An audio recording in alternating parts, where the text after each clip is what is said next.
ஏற்பாடு பண்ணுங்க என்று சொல்ல, ஷோர் மேடம் என்று சொன்னான்.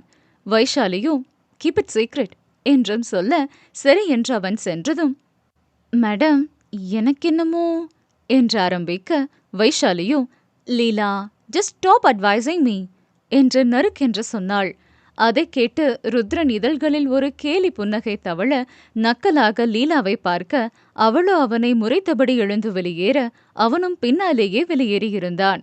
வைஷாலியும், Karnan really you're a great artist என்று முணுமுணுத்த அதே நேரம் கையில் ஒரு பென்சிலையும் பேப்பரையும் வைத்து கொண்டிருந்த கர்ணனும், ஒரு பூ கூட ஒழுங்கா வரைய முடியல, இப்படி நட்டுட்டு நிக்குது என்று தன்னைத்தானே கேட்டவன், தனது கையை தூக்கி துப்பியவன், ஒழுங்கா வரைய மாட்டியா?